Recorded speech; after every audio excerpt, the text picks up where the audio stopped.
Hello again, everyone. A very good evening to everyone. Everyone present here. Thank you so much for joining in for the live session with Mohit Kamat. We will wait a couple of more minutes for people to join in, and we have a few house rules.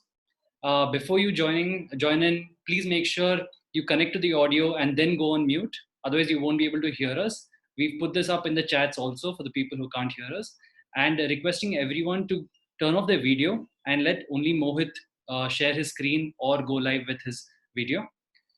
We will just wait a couple of more minutes, maybe 5, 3, 5, 4, and we'll start off. Meanwhile, let me introduce myself. I'm Danish. I'm one of the co-founders of Playo, and I head marketing at Playo. We've been trying to get people back to the sport, trying to get people to stay in touch with the sport. So we thought we should get a few experts on board to come help us, understand the sport better, help us understand how we can get back to the game once the lockdown is done. Which is why we are doing these sessions. We hope this will be of value. We know it will be of value. We've got experts like Mohit on board. Also, we hope everyone's staying at home, staying safe, not venturing out. And if you're playing, I hope you all are maintaining safe distance and maybe playing in your neighborhood, at your home, and not anywhere else. Yeah. So let's just wait for another 2 minutes and then start off with the session.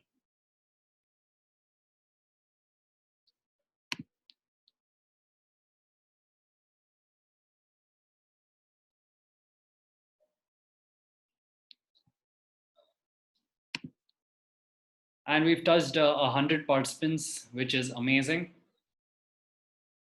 And I haven't enabled the chat as of yet, but as the session goes on, I will enable the chat where you will be able to ask your questions. And if you already have any questions that you want to ask in advance, you can we've shared a form on the game chat. You can share your questions out there with your name. Questions related to the topic will be addressed first, and if we have time, then questions in the periphery will also be answered by Mohit.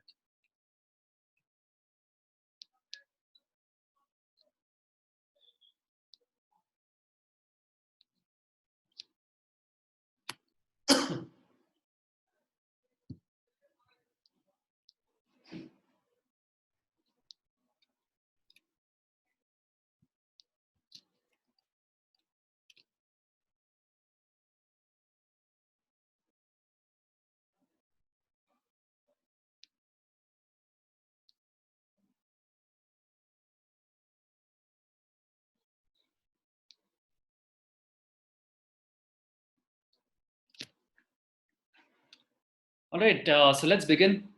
Thank you all and all. Thanking you all a lot too much. Hopefully, this will be a great session for you all for sure. We want people to stay in touch with the sport, and we are addressing different aspects of the sport. A week back, we had a session on badminton injuries. Today, we thought we will focus on badminton doubles and strategies, and partner communication, understanding a partner, all of these aspects. And we've got the expert on board, Mohit Kamat. Mohit, a bit about Mohit. Mohit is a former international player.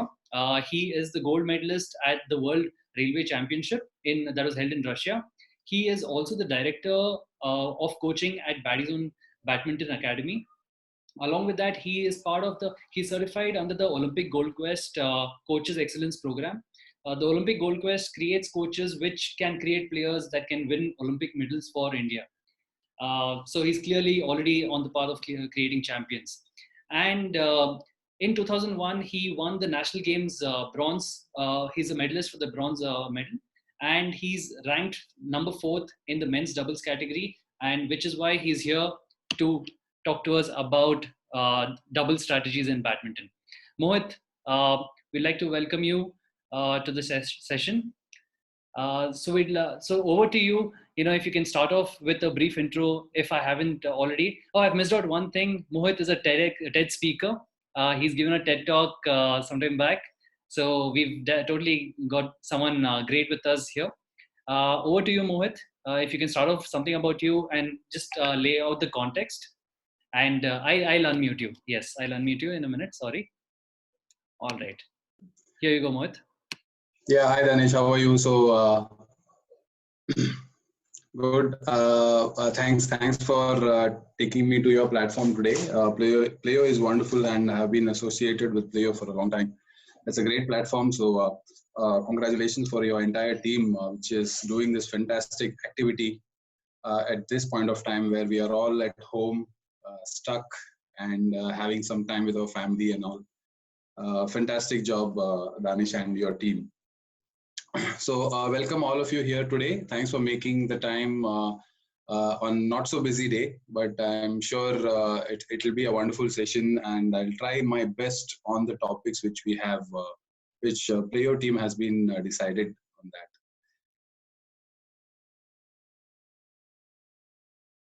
Yeah, sorry. Yeah, Mohit. So so the session will go on where I will ask Mohit a few questions and Mohit can give his opinion on it. But we will also encourage the participants to ask questions. You can ask questions in the chat. I have enabled the chat, so you can start asking your questions. Please do not. Please wait for your turn. Don't spam the group with unnecessary chats, otherwise we'll miss out on the questions. So let's start off, right? A very basic question. Yeah. Is doubles easier than singles because there are two people on the court? That's a very tricky question, Danish, because if you look at doubles and singles as on the aspects of physical abilities, on the aspects of technical terms, on the tactical terms, then it is a never-ending argument. So, but I'll try and answer this question. So first, let us understand the mechanics of singles and doubles. So singles is played by one guy with the opponent, and then you'll have to cover the entire court, whatever the dimension is. So if I'm not wrong, it is 11 by 10 on your court, and you will use the entire breadth and length of the court with the length, with the height, whatever is available for you in the dimension of the court. Then you will have to move alone in all directions. It could be front, diagonal, side, back, behind, everywhere. And the most of the technical abilities, what you do, the dominant part of the technical abilities, which is drop, tosses, half smashes. So these are the kind of technical aspects you look for in singles. But when it comes to doubles, the aspects more rely on speed, power, and extreme hand speed, I would say, because the shuttles are traveling much faster. There are four people to play, and the components which are there is attack and defense, rather than as I explained you in the singles, it is more of lifts, drop, tosses. So Sorry yeah. to interrupt. There seems to be a small tech issue. More than 100 people are not able to join the call. So do you mind if we just pause the session for a minute, check if we can fix that and come back to the session? Not a problem. Not a problem. All right. Thank you. Yeah.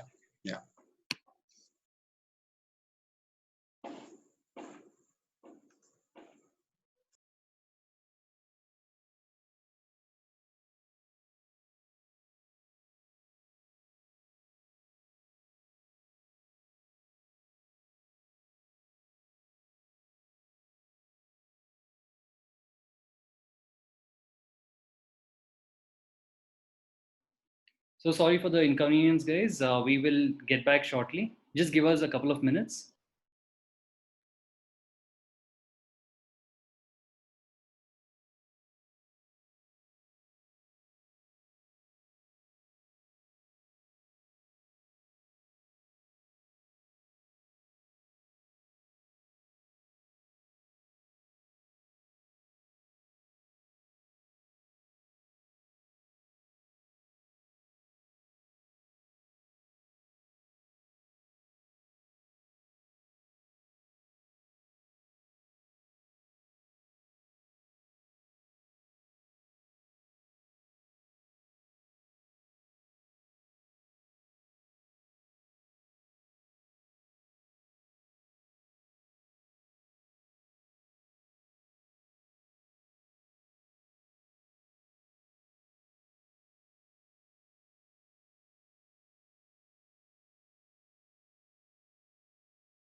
Mohit, our tech team is looking into this. If we can increase the number of participants. Meanwhile, the session is being recorded, so we will be able to share it with them at a later date too, in case they miss out on the session. Right. So, sorry, Mohit. You can go back to your uh, addressing the single versus doubles, right? The difference you were talking about, the dimensions and the reaction time. Yeah. Sorry, I'm just going to unmute you. Just a minute.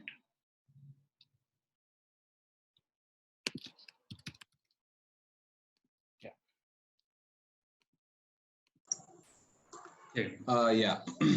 So when it comes to doubles, so the components are more of the power, speed, and then a lot of flat drives and more of attacking components like smashes and defense. So those are the terms which we are looking for in doubles. So that dominates a bit more on side of doubles. So having said that, once we look at these, separate the aspects of the game, so then definitely I would say that doubles is also equally tougher like singles, because as I explained you, the technical aspects are completely different. So even it works when it depends on your strengths also now. So for singles, I would say you require more of stamina, you require more of agility, you require more of reflexes on court, a bit faster than doubles. But I would say when it comes to doubles, the reflex parts are not so fast in terms of movement, but yes, the reflexes are much faster when it comes on your hand speed, because the shuttle travels much faster on a constant basis in doubles. So this is one of the aspect which is very, very important when you compare doubles versus the singles. All right. So as a player, when do I decide which format is good for me? Should I decide early on and work towards it? Let's say work on my stamina if I'm decided to play singles, or should I wait for some time, play both games, and then eventually decide based on the category? Well, it depends on your age too. So if you are under the bracket of 10 to 16, I would say, so then that is the right time for you to decide whether you have to pursue singles or maybe doubles. But this is the perspective which I would like to get in. If you're playing singles as a professional, or if you want to take singles as your mainstream, yes, you will definitely look forward to work with your coach, or with you will work alone, or you will have some sparring partners with you, and that's how you work. But when you play doubles, no, so you will have a lot of advantages like hand speed near the net. So if you divide the court, the entire court, if you divide like 60 at the back and 40 at the back, and normally you position yourself in the front during the rally, so you will have to control a lot of shuttles near the net in various speeds at various distances. So that gives you a lot of advantage and improvement, how to tackle near the net, how to anticipate where to place the shuttles at what point of time, at what point of rally. So that is the advantage where you improve your singles. So for example, all of you must have been hearing the great champion right now, Kidambi Shrikant. So we all are very proud of his achievement. So going back in his timeline, so first when he started playing badminton, so he was until under 16, he was a doubles player, boys doubles player. Because of his amazing net skills, which he was automatically built in his abilities. So coach Mr. Gopichan saw his ability to tackle a lot of good things near the net. So then he advised him to try playing singles for a year or so. And that result was amazing.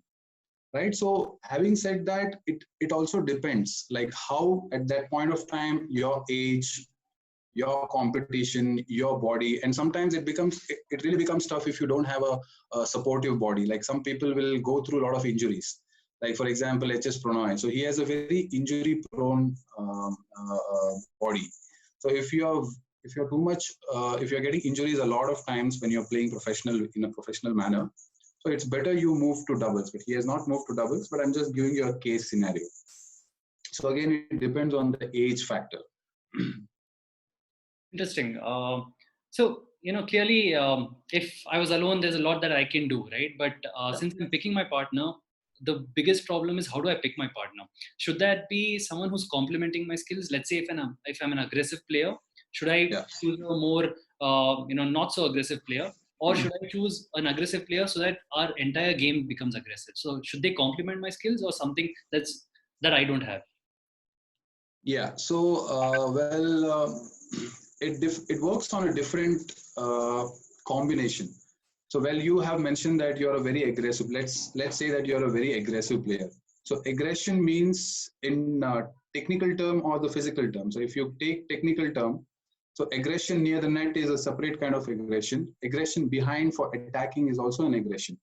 But we will consider attacking from the back of the court, the lobby of the court. So mostly it is of a smash.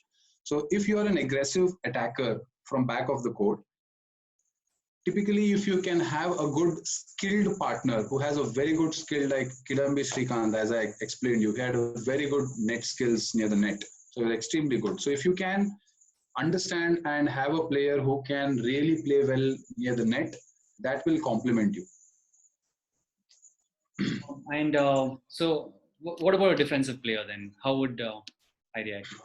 Defensive player, see, defense, it's always said that, defense is the best attack. Now you will really have to figure out at what point of the game you will have to use your strength. So for example, I am a defensive player and you are an aggressive player. If my defensive skills are really good, I would like to play a lot of defensive strategy at the first game, exhaust you by letting off your entire strength to be utilized, and then really change the game to a medium pace or a high pace on the second or third part of the game.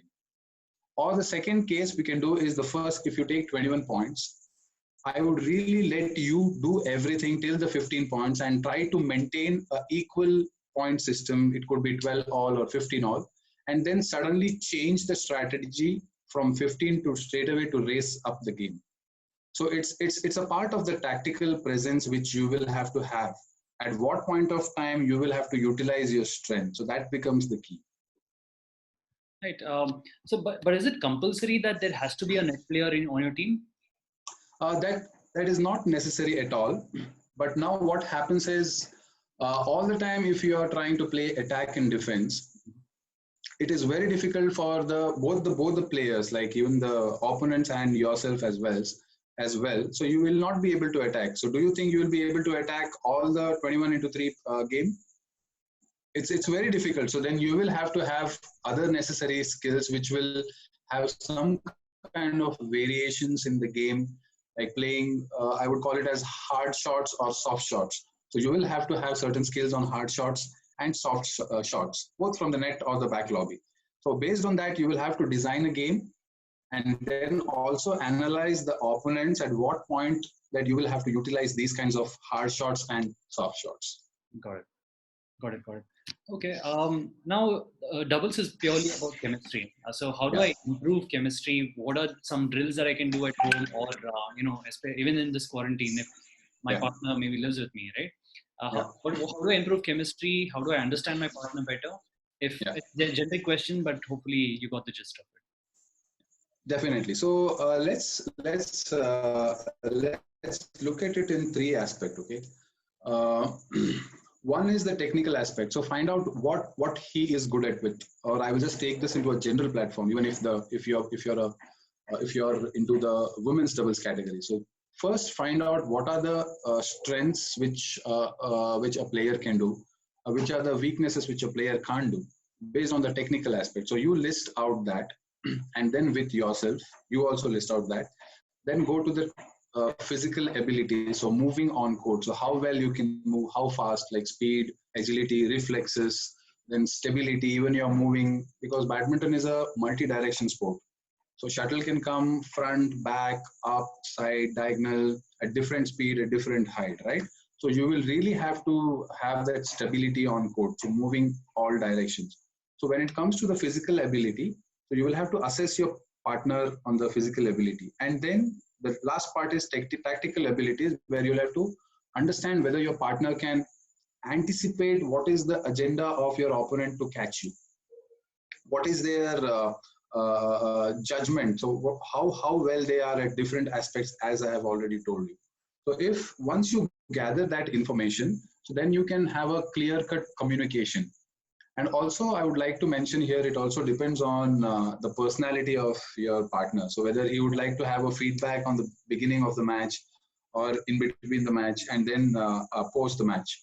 So based on that, you can again go back and communicate. So this is my cake, and I will only look after this. So make sure that you look after the net, or this is the combination. When maybe I hit 8 smashes, as you said, you are an aggressive player. After 8 smashes, your body will not be able to produce the same kind of attacking shots which you will be able to do at the 8 shots. So after 8 shots, I will play a cross drop, which if there is if there's a shuttle which is coming again back, so you make sure you come back. So those kind of things you can really have your partner sit down and conversate. So that will ease out your combination on court, because doubles is just like a marriage. Are you married? Uh, not yet, luckily. So I think that's That's where just like my a marriage. questions for partners are coming from. How to so since we brought up the topic, communication, right? Like, let's say mentally your partners are not at the same level. One person is frustrated too soon Yeah. because of a loss. You have a streak of 5 losses. I mean, 5 points. So Sorry, I missed it. There was some yeah. disturbance. Can you repeat it? Yeah. So speaking about communication and staying at the same mental level, a Yeah. composure at least, Yeah. your partner may not be as stable, or you may not be as stable as your partner, right? So you may not be able to Yeah. take, let's say, 5 points loss. Yeah. So how do you communicate? At what point do you, sort of put yourself into your partner's head and try to motivate them? What do you have? If you can share a live experience from your past, or how do players actually do it, the pros? Yeah. So this actually happened. So first, I would like to talk about a mental balance if you can get it. So I have played with 3 partners before I have won the national games medal. So the fourth partner, I would consider he had to work a little bit more on the mental aspect. So he's kind of a person where he literally makes little urgency when during the crucial points. So let's understand what balance is, Danish. So if you're at that particular pressure moment, we always try to jump ahead of the present. Like for example, you're serving 18 all. We are tend to lose our impulses, and we will try to create a situation where we will try and think about what will I do if I lose this point? What will I do if I take this point? So how will I go for the next 2 points? So it's always like in future. So to create a balance, we will have to understand that first we will have to be in the now moment, the present moment. So what happened is we were playing the national games tournament. Oh, I'm really sorry. I think national games tournament we were playing, and there was this situation we were playing with the third seed in the quarterfinals, and the score was similar 17 all, and there was a very long rally, and we lost that point. And I knew that my partner is right now at a very tense moment. I could see that in his face. So having understood, this is what I told you before. So you will have to really communicate and understand their personalities, how well they reciprocate at the pressure times or in the different times. So I exactly knew at this point of time, the next 3 points, my partner will be in a really impulsive mode. So he can take any sort of decision, and any wrong decision, definitely it would cost us. So what I did at this point of time, I took a break. At that point of time in 2011, there was a time where you can take a break. Now it is really difficult because there are new rules at that point of time. If there are long rallies and if there is no sweat and all, usually umpires don't allow that. So I took a break of around 20 seconds and explained him that just make sure that you serve well and return of service is good. So you just focus on that. So I kind of pulled my partner's attention for only 2 things, which is very easy to do. Just serve or return of serve. Make sure you do that, rest everything will be handled. So then I had to make sure that I get him on the present moment, and things went well and we won that match. So you will have to understand your partner well. Clearly like a marriage on the court, and there is a Yeah. court involved too. Yes. Right. So you spoke about movement and understanding. It's about understanding space, right? Yeah. So Yeah. um, how have you trained yourself, or how do you train your players, to understand space? Are there any specific drills that you all do? And see, as an amateur player, we know two strategies: front, back, side, and left, right? But Yeah, clearly, that is not how you should approach a game. So, if you yeah, can demonstrate and show us how you would react to, let's say the shuttle is played to the back line, how would you position yeah. yourself? And let's say if it's a net shot, how would you position yourself? So if you can demonstrate that and also talk about that a bit. I think the demonstration I will have to show it through sharing my screen on a whiteboard. Is that okay? Does that work? Yes, that definitely Yeah, works. yeah. Just a minute, I will enable the share option for you. Yeah. Is that done? Yeah, it's enabled. Okay. So yeah, so see, positioning is everything. So sometimes what happens with amateur players, they think a lot in terms of the space. So there is a big court, and how will I move? How will I use that length? Uh, it's absolutely not in that manner. If you can understand how you can place the shuttle at a particular point and anticipate the position of your opponent, and if they have if you keep them in a very limited give them a very limited options to play, you will understand as part of the anticipation, you will understand that the shuttles can come in the same place where you want it to happen. For example, I will take on an attacking option and the defense option. I'll just share my screen with you. So let's say this is the badminton court. I'm not good at drawings, pardon me that. um,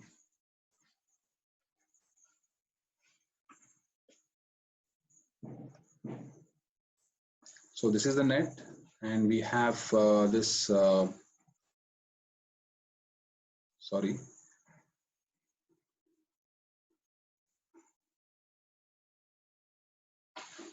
I need to really improve my drawing skills. Go at badminton, you won't pick your drawing skills, don't worry. Okay, so let's say that this is doubles court, and you have all, I mean, I want you to visualize this as a doubles court. So now what happens, this is the net, right? So let's say I am here, this is my position for the defense, and the shuttle I have lifted to this corner. So now opponent, if you see that opponent can hit a smash straight down the line, so this is the right position what you can have. And any smashes comes to this position, it's your shuttle. But opponent will also have an option to hit a cross shot for this player. So this is my partner. Usually if you see the amateur partners will stay across on a straight line. So what usually professional way of approaching the defense is, if you're making a position of something like this, your partner has to shift his position somewhere here. I will tell you why. So you make sure you have a diagonal way of approach. So any smash which happens comes straight here. So you can easily take all these shuttles. So any drop comes in this position, any toss comes in this position. This is part of me. But when it is in my opponent's place, this one, a smash from the opponent straight down the line, which is this one, you will take this smash little early and you can drive in a very empty space. Because the opponent who is hitting a smash, his partner will be anticipating in this position, anticipating a return of the smash in this place. And he will be blocking all this space here, so that the entire court is open. I'm talking of this comes with attack. Sorry, this comes with defense. So your positioning becomes very key. And if this opponent is not a smart attacker, if he attacks cross, so then my partner can straight away drive to a place which is very difficult either for this partner to go or this partner to go. So this is how you maintain your positioning. So the attacking player, this attacking number one player, has to make sure that they hit a smash something straight or in the center, so that the defense should not be in this position and get caught. So this becomes an entire empty space. Got it. Right. And how would you approach a net shot similarly? So this was an attacking shot. So a drop shot, a net shot. How would you approach those? Yeah, again, so I would like to clear this drawing.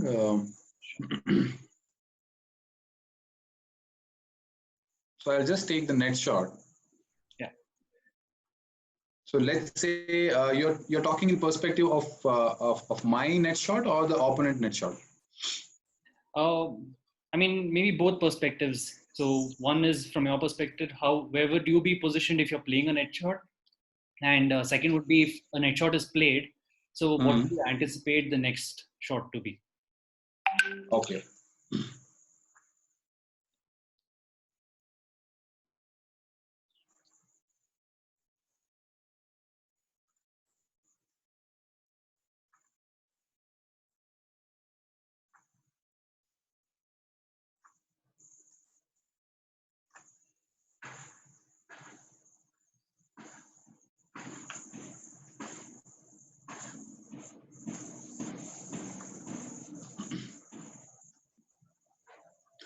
Okay, so this is my opponent's position, and this is my defending position. And I have just explained my partner is standing somewhere here on the diagonal position. So this becomes the part, and my opponent's partner is somewhere near the net, where he will all block these shuttles here. So if there is a drop, let's say there is a drop in this position. So the entire approach for this drop is taken by me. So I will have to use a footwork which is lunging footwork. So even in footwork, I have designed three steps of footwork, which is running footwork, chasse footwork, and a lunging footwork. So you cover the distance of the court in a very minimalistic manner. So if the drop is somewhere here, this will be my shuttle to take. And if the drops come between these positions, this is my partner's shuttle to go. And if the drops are not good enough, I will have an opportunity to convert from defense to attack. So any part of this, so I will have to quickly jump in and place a shot which is close to the net. So if this is the net, so I will have to make sure this comes here, or I will have to make sure this stays here, or play a cross shot and I follow through, so that my partner will straight away go back and I will straight away come forward. So these are the small adjustments you can do to make sure that you're not constantly in a defense manner. Got it. So clearly, this comes after a lot of practice and doing a lot of drills, right? So what are some of, and you've got to get these into your muscle memory. You can't think. Your body just has to react when the shuttle is played. Yeah. So what are some of the drills that you get your players to do, on the court? And also, if you can, what are the drills that we can do at home at the moment that might help us with this? To understand this, honestly, I think the best drill you can do is sit on a couch, watch matches, maybe understand this analytics, which I can provide you at any point of time. You can contact me. But just simple, you will definitely, that was a right valid point which you mentioned, Danish. So we will have to make sure that we go through these drills. So we can take, we straight away go to the situation. So I create a situation-based drill. So definitely not now, but situation-based drills where you only practice. I'm standing here and I have a couple of shuttles in my hand. I will let this sparring partner to make a variation of hitting smashes straight, center, and make a variation in the drop, so that you can send the back shuttle here, or have a target of straight and lift a shuttle which is back here. So try all possible variations of your defense. And also sometimes if my partner is involved, and let these smashes handled by my partner, and have a counter attack from this player. So there are a lot of drills which explains a different situation or point of the game where you will have to maintain the attack, maintain the defense, convert from defense into attack. So there are various drills like that to improve your muscle memory. All right. Also, you spoke about the three movements, right? Lunging, Yeah. running, and the third one, sorry, I didn't catch it. Chasse movement. Just okay. So, in what situations do you use this? And if you, I mean, you can't demonstrate this, but it's lunge is self-explanatory, running is self-explanatory. So, if you can explain these movements a bit, and also when you would use them. So see, to simplify in a very short answer, running movements are the movements which is typically used for the cross movements. If you can see on my whiteboard, so these are the movements are longer than the usual from the center, right? So for these movements, it is better to use the running movement. So like you run and you land with the same foot which you are handed. Like for example, I'm a right-handed player. I usually tend to go and land on the right foot. If you are a left-handed player, then you will obviously land on the left footwork. So lunging is something which you will have to cover the shuttle. So let me clear this. So if this is the court, you are in the center. I mean, this is the net. If this is the net, any shuttles comes quickly to the forward place. So you will not have the time to chasse or run, do you? So this is a very short movement. So you typically do the jump, lunge for one step and reach the shuttle to all the direction here. So these are the forward and side movements, which is typically done with the lunging footwork. So basically when there is a drop or a smash, so you typically go for a lunging movement. So where you reach quickly to the shuttle. All right. So coming on the third one, chasse is something where you use the same foot twice. Got it. So there are a lot of videos on YouTube you can see on chasse movements. So typically the originality of chasse movement has been done by Charlie Chaplin.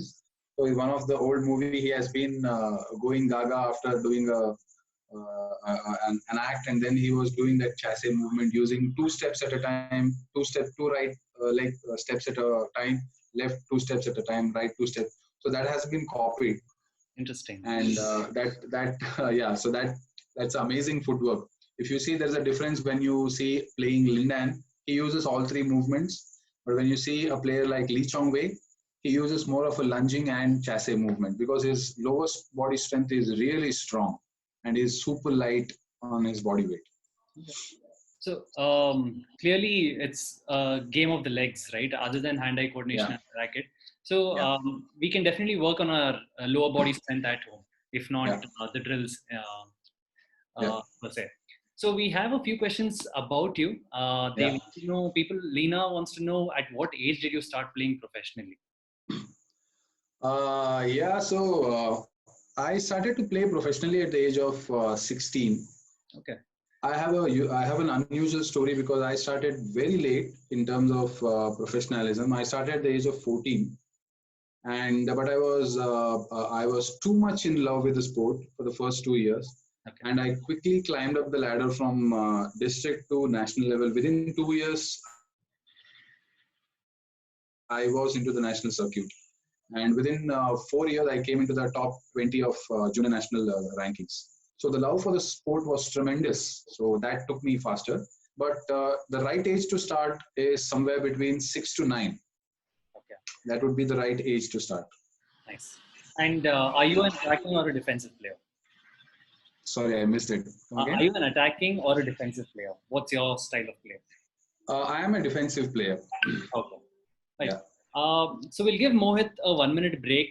Maybe he can just get a sip of water. Meanwhile, if the participants here can, just take a photo, a screenshot of this of the session, and tag Mohit and tag Leo, and mention us on Instagram or Facebook, and also let people know so that people know about future sessions like this, and they can. And we'll make sure. There was a problem with the session. We couldn't exceed 100 participants, but we've fix the problem, but we cannot upgrade the account for this session. We will fix it for the next session. Apologies for this. but let people know about such sessions. People are taking out their time, and sharing their knowledges, which was very hard to get otherwise. You could just go Google and you'd get lost in Google, but you're getting great feedback, one-on-one, almost one-on-one feedback here. So please get your questions going, and do take a screenshot and tag us and let us know how the session was for you. Mohit, so can we move on? Do you want to elaborate? Okay. All right. I'm just trying to filter out some. We have a few questions, but a few are about recovery. How do you improve recovery time after hitting a smash? It's not a doubles related question, so maybe we'll take this at a later point. I'm just looking at. Okay. I think this is very important question to answer. I just saw that question. Sure. By Priyanshi Kotari. So if we want to play now at the age of 22, are we too late? No, absolutely not. So that question was more triggered on the professional basis. Because what happens is, if you want to build a career in the sport, so we usually recommend that you will have to start little early. So there are a lot of advantages. So let's not go too deep into that. But definitely you can start playing at the age of 22, 25, 28, 30, whatever, because sport is wonderful.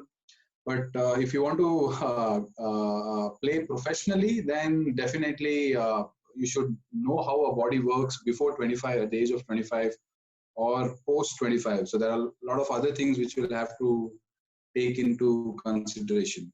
So my answer was more on the question which Danish said about to be a professional player. Got it. Yeah. Thanks. That's the purpose of play also.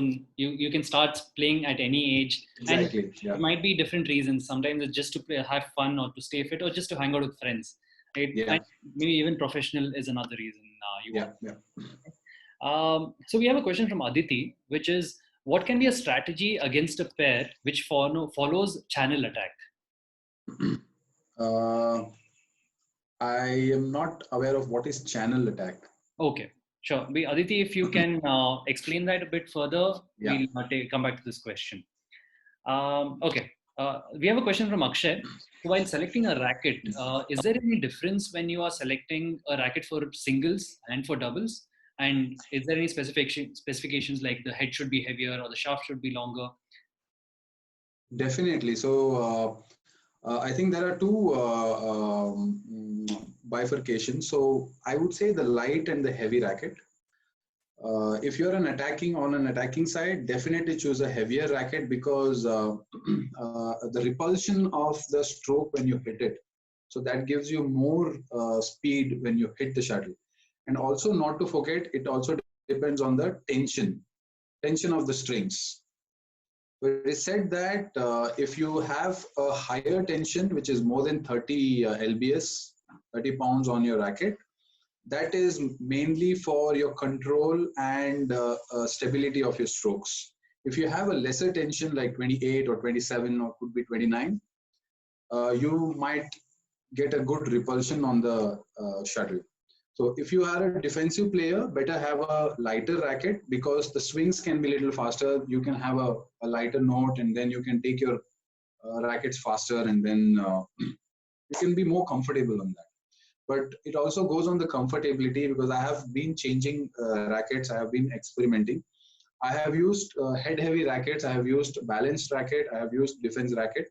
There has been a very small difference, but as per my game, defensive racket. So I use a balanced racket, because I'm not a much of attacking player all the time. I use a lot of deceptions in my game.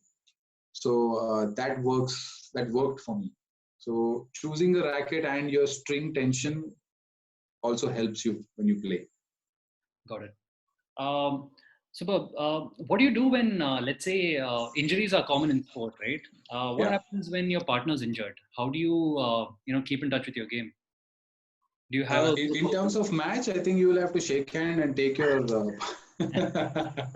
Just kidding. I think we are all getting more serious, so that's not my forte. I like to have fun. Super.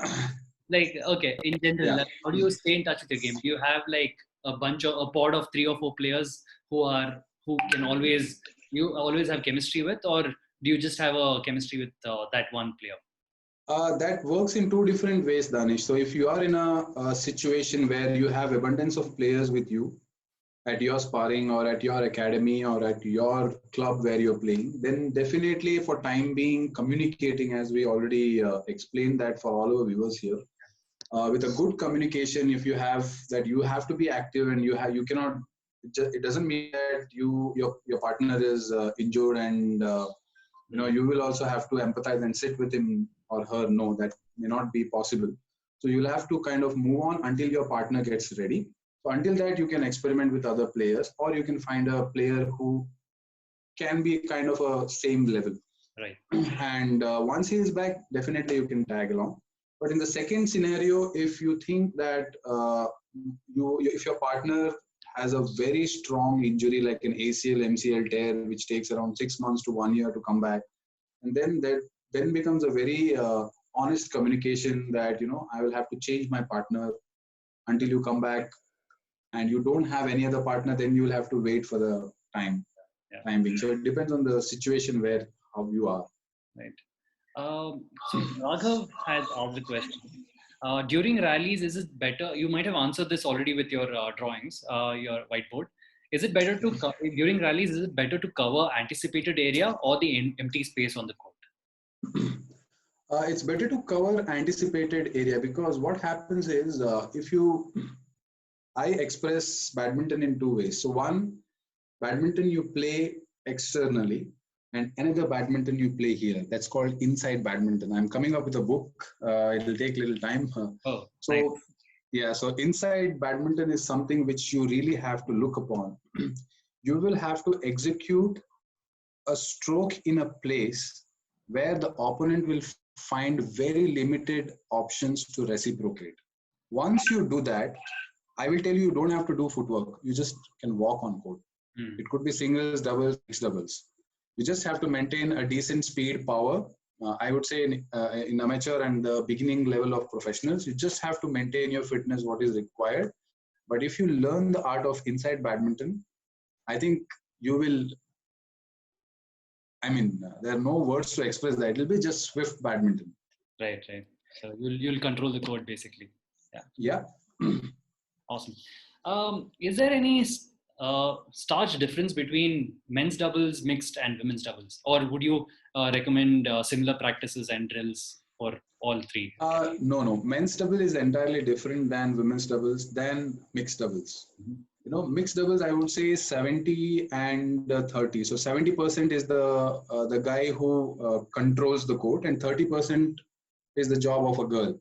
And by the way, Danish, that is the only place where men get to dominate. Okay. So 70% is the place where men get dominate. So unfortunately, I could not play mixed doubles a lot in my career, but never mind. So I'm just kidding. So women's doubles is more on a rally-based game. So if you can just put across the shuttle, across the net, I think you have fair chance of winning. Right. You don't have to focus too much on your technical abilities and all. No, this is my perspective, because different coaches have different perspectives. Right. But in men's doubles, I think the game elevates more on the speed, power, tactical abilities, movement. It's more on the physical abilities on the player. So even including the drill, the style of play differs. Okay. Okay, so we have someone who wants to understand grips, right? So we'll take another 2, 3 or 4 questions max, and we'll close the session. So understanding grip, right? So as a net player or an aggressive player, what are the different types of grips that you have, and how do you, improve your grip? May I know who is the person who asked that grip? Sorry, I've just scrolled up a bit. This is, I'll give you the name. Okay, Kushal. Oh, okay. Kushal Kushal. That's a very smart question, because that's where you start. So gripping is very, very important. I was waiting for someone to ask. I would like to share my screen here. Not now. First, I'll finish off that explanation. So there are 5 to 8 kind of grips involved in badminton. So everybody knows the neutral grip, which is the forehand grip. So basically we call as shake hand grip. So the way you shake hand, you hold your racket. So I have a racket here. So you hold just like you shake hand. That's one grip. So that is usually you play on your forehand side. If you're a right-handed player, you play from the forehand right side, and if you're a left-handed player, that's your left side is your forehand. And then comes the backhand grip, which is kind of a brush grip. You hold it like a brush to brush. So that's typically backhand on your left side if you're a right-handed player, and right side if you're a left-handed player. And there are usual grips, something called bevel grip. So which is like if you can see the wrist, right? So if you are like this, you can move up and down, right? But if you're holding your hand like this, so you cannot be able to go completely down. So this bone pops in between. Right. So this is something where people teach when they are typing. So you have flexion and you have supination, where you reach when you're typing, you reach all the M and B with your other fingers, right? So especially when you play backhand, behind the court backhand, and a shot which is on your, if I'm a right-handed player, where the shuttles are on your deeper left side, to play a cross shot, that is the grip which is used. It is called bevel, B for Bombay. Right. And there is for doubles, especially, I think most of them doesn't know outside, which is bevel, which is called panhandle grip. So you hold it like a pan, just like how you hold the pan when you're preparing an omelette. Right. So that is a very important kriya. I would like to show our viewers on the screen. So if you can. It's enabled. Enabled, right? That's oh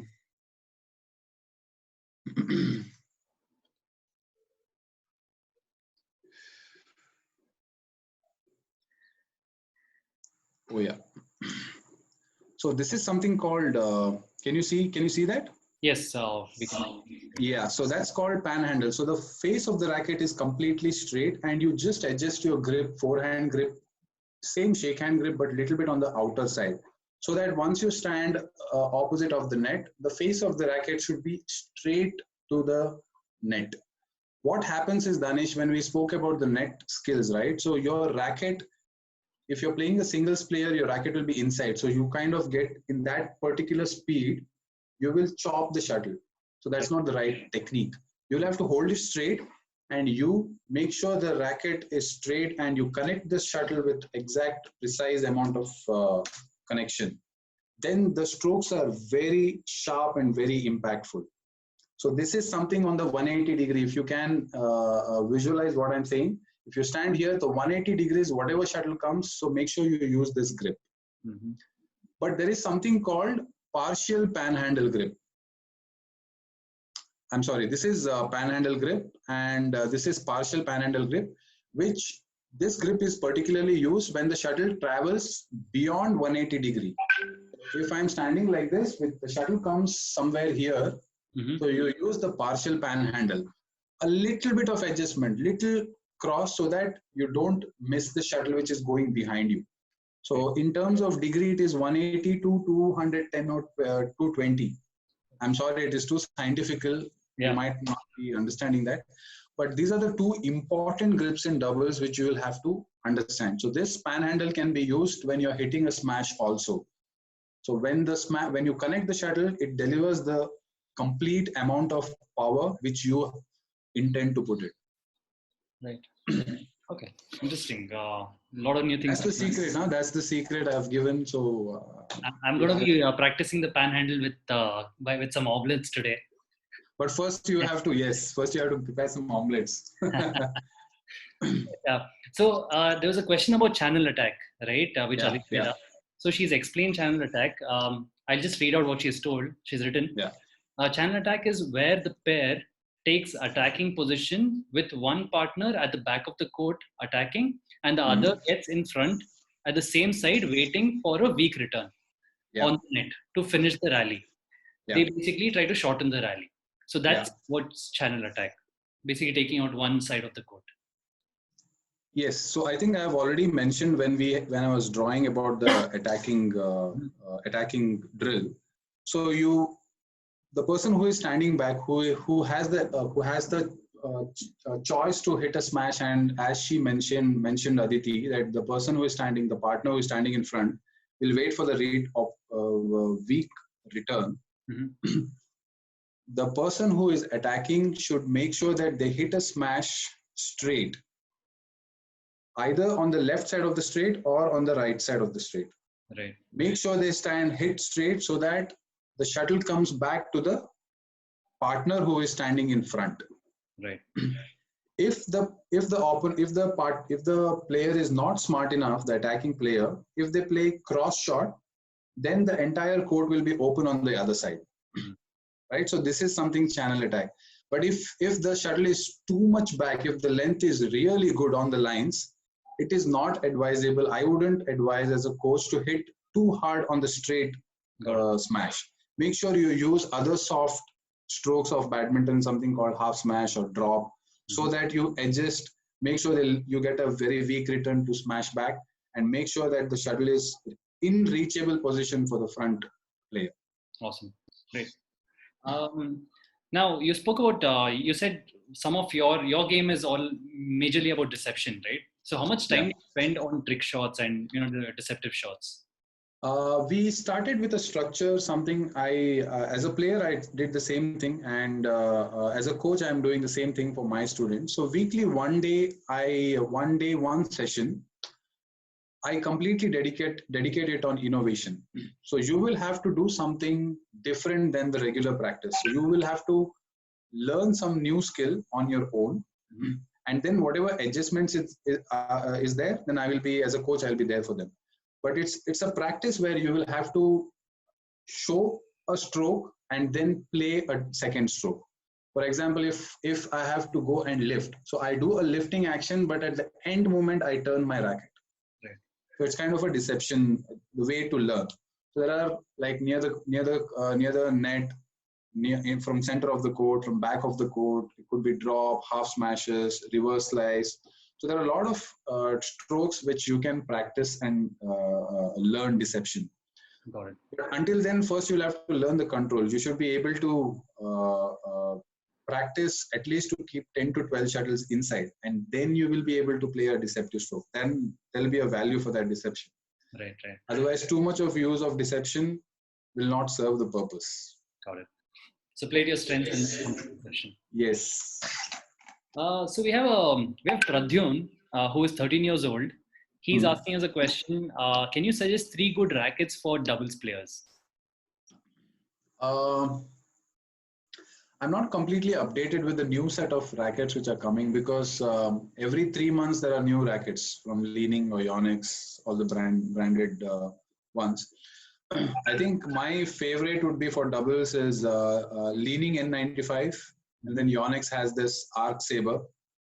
And again, I'm talking about deception. I mean the balanced rackets. Right. There are other rackets like Astrox. One racket is there which is really good. It's a phenomenal racket. And even N92, Leaning N92, that is also great racket. I think Sindhu uses that racket, so that is also good for a doubles game. So you can equally attack and defense from that racket. Awesome. Astrox 88D is the best. Yeah. Okay. Great. Sure. So we'll take 2 more questions and then we'll end. Why do professionals always receive a smash with their backhand, no matter, even if the shuttle is on the forehand side, slightly on the forehand side, you still see professionals receiving a smash with the backhand? Is there a specific reason for this? No, there is no specific reason, but that is the fastest way and the easiest way to return. Like if you hold your racket on the forehand side, you tend to receive a lot of drive and power to decept. I mean, to use the defensive. I mean, to use it for the defense. Mm-hmm. But if you're standing right like this, so you have very less time to react. You can just lift the shuttle like that. So that's the fastest way. So why work for something which is not meaningful? Like you can do fast. Yeah, it just moves faster than your hand. Yeah. Right. So last question from Sushma. So you spoke about how to deceive, right? But how do you not get deceived? How do you prepare yourself for deception? That's a very, very smart question, Sushma. First thing is you will have to have a very good concentration. Very, very good concentration, a very high level of concentration.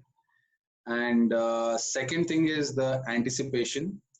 And third thing, I would come back to the inside badminton, where if you know that your player has very limited options at that particular point, at that particular stroke, then you will not get deceptive. Right. You will know their moves. Once you know what a player can do or your opponent is able to do, then I don't see any point you can get deceptive. Awesome. And if you can leave us with, since you said you can stay at home, watch, sit on the couch, that's some of the best drills. Any player that you would suggest that we should follow and watch, or a couple of players, or certain important games that stand out when you want to suggest something to watch at home? Okay. We have a recording, right?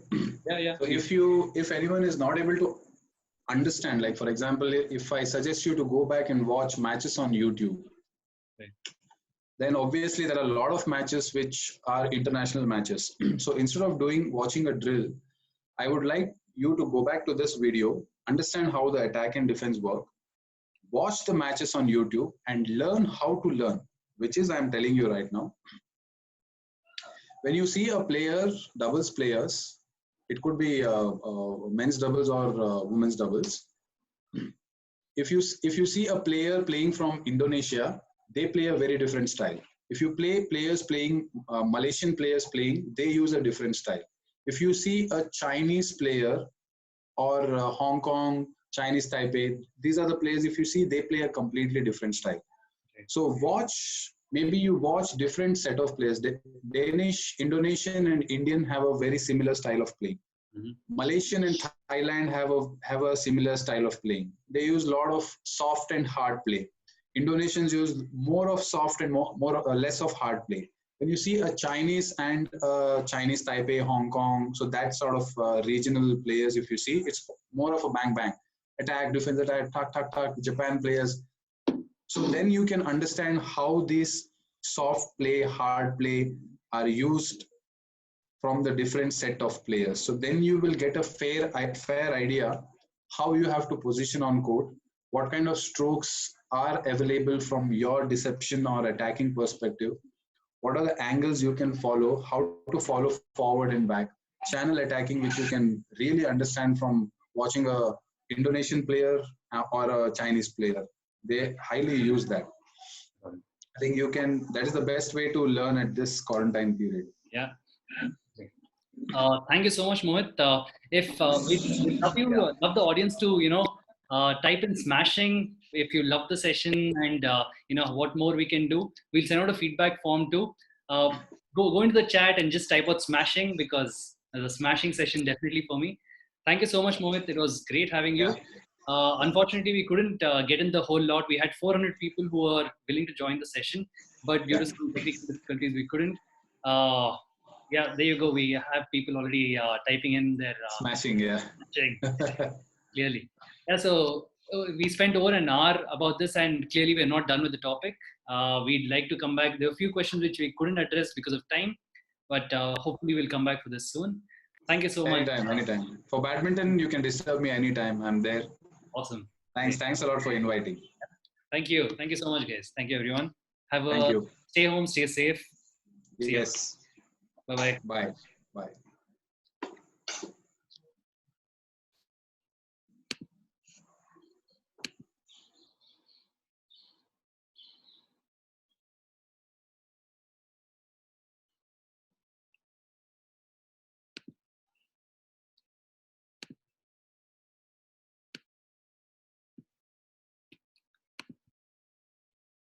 We will share Mr. Mohit's Instagram handle on the chat group. You can get in touch with him there. Yeah. Thank you.